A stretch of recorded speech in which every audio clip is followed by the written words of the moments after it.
You're listening to The Girl in the Girly Dress Who Loved Drug Dealers, a comedic memoir with business wisdom by me. This is Chapter 2. The night I realized curiosity and danger are not the same thing. Let me be clear, I am a curious person, always have been. Curiosity is how I learn, how I grow, how I end up knowing a little bit about a lot of things I was never formally taught.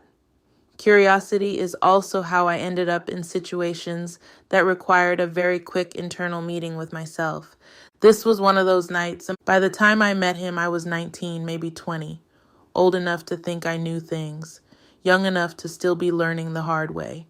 I met him on Myspace. Remember Myspace? Top 8 anxiety, song choices that revealed your entire personality, glittery graphics, and comment section flirting that felt more intimate than it should have.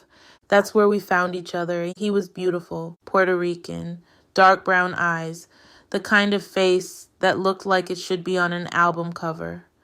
And in a way, he was a music producer, worked with a lot of artists in the city, had that creative energy that felt both grounded and ambitious at the same time. He grew up Mormon, but was non-practicing by the time I met him. And maybe that's part of what connected us, both of us running from religious upbringings, both of us trying to figure out who we were outside of what we'd been told to be. He didn't start out as a drug dealer, and that's important. When I met him, he was a student, a creative, a guy with roommates in East Oakland who seemed to cosplay the gangster lifestyle, glorifying it, performing it, trying it on like a costume they could take off when it got too heavy. But for him, it became real. I need to pause here and say something I've been avoiding. Before I met him, I had been in my first abusive relationship. A man I met at church during Christmas break. A man who seemed safe. A man who seemed righteous. A man who forced himself on me and took my virginity without my consent. I don't talk about that much, but it matters here because by the time I met this beautiful Puerto Rican boy with the music studio and the big dreams, I was already broken in ways I didn't yet understand. I was already learning that danger doesn't always announce itself, that harm doesn't always look like what you've been warned about, and maybe that's why I didn't see the signs as clearly as I should have. Or maybe I saw them and just didn't care anymore. One day, early in our relationship, he asked me for money, $240. I want to buy an ounce and flip it, he said. Casual, like he was asking to borrow my car. I had the money. I gave it to him. Not because I was naive, not because I didn't know what flip it meant, but because I was curious and because some part of me wanted to be useful, wanted to be trusted, wanted to be chosen for something other than what I looked like or how obedient I was. He bought the ounce. He flipped it. I think he doubled my money. And just like that, we were partners, silent partners. I didn't touch the product. I didn't make the sales. I didn't talk to the customers, but I was in it, and that distinction would matter later. From that point on, he was booming.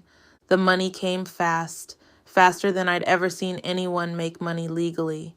Within a month, he bought himself a car, nothing flashy, but his, paid for, owned.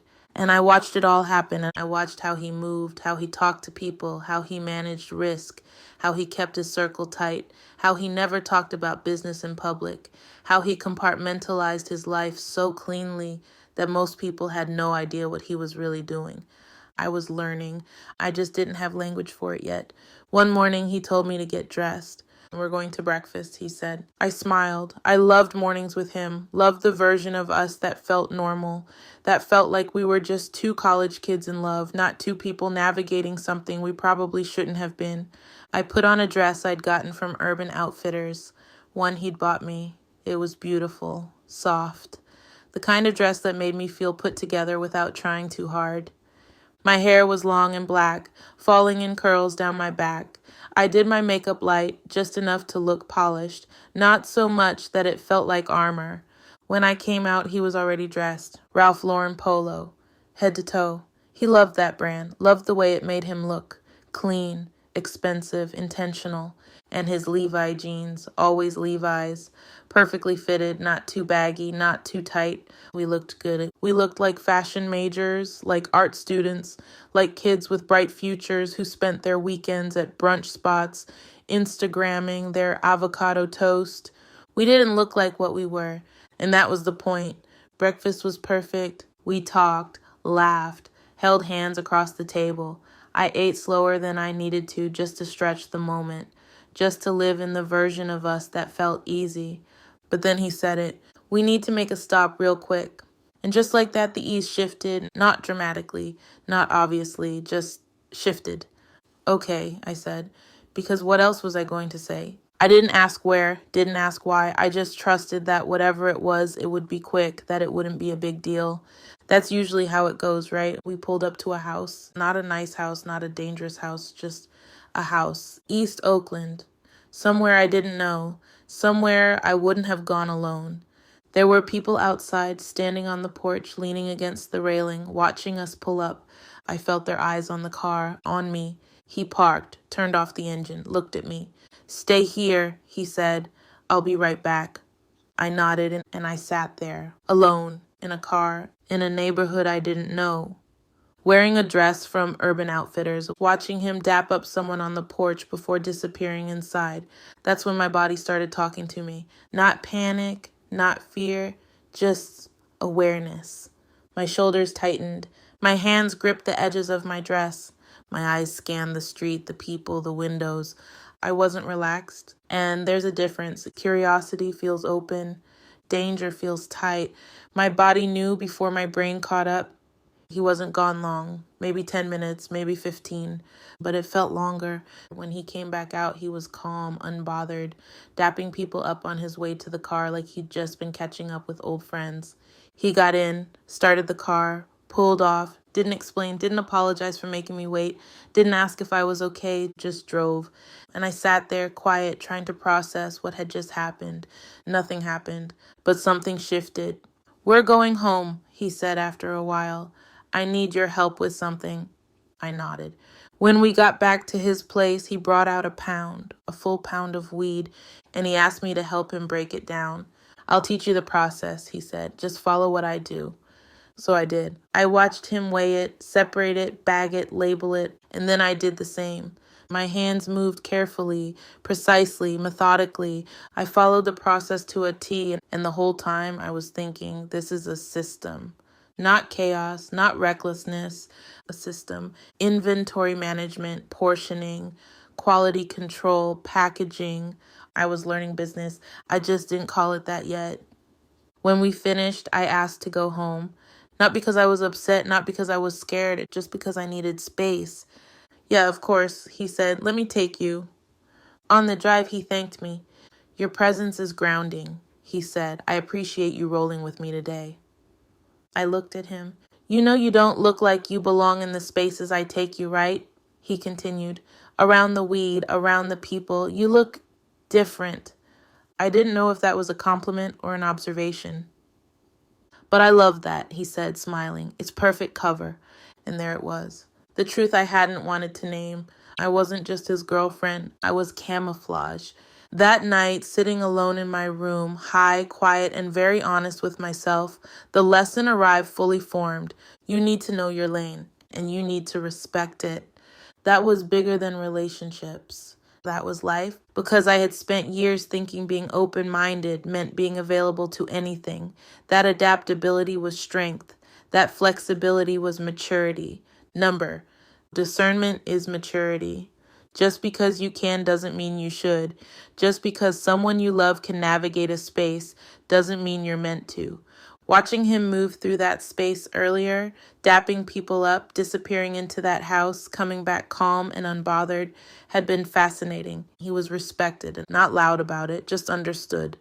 People listened when he spoke, things happened when he asked, no wasted words, no unnecessary movement. And my brain, because it never turns off, started analyzing. Oh, this is hierarchy, this is trust-based power, this is reputation at work. That's when it hit me. Every environment has its own rules, and the people who thrive inside them don't fight those rules. They master them. business lesson unlocked. I just didn't know it yet. But emotionally, spiritually, personally, this wasn't my ecosystem. I could observe it, appreciate it, learn from it, but I wasn't meant to live here. That realization came with a strange mix of admiration and clarity.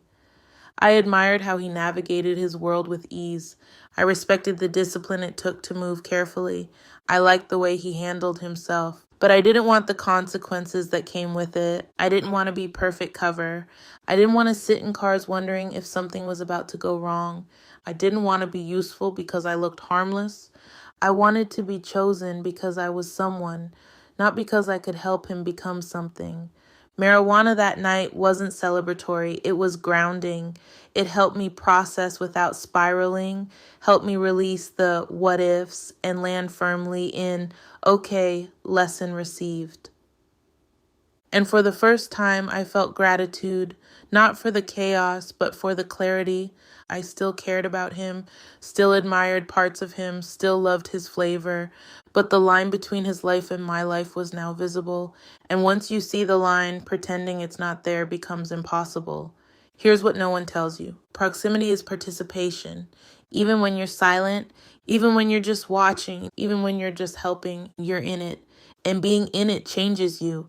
Not always for the worse, but it changes you. That night taught me something that would later save me in business, love, and life. Is this exciting or is this aligned? Because those are not the same thing. And I was starting to understand the difference. Thank you for listening. If this chapter resonated with you, I'd love to hear how it made you feel. You can share your thoughts in the comments. And if you'd like to support this work, you can pre-order the book using the link in the comments.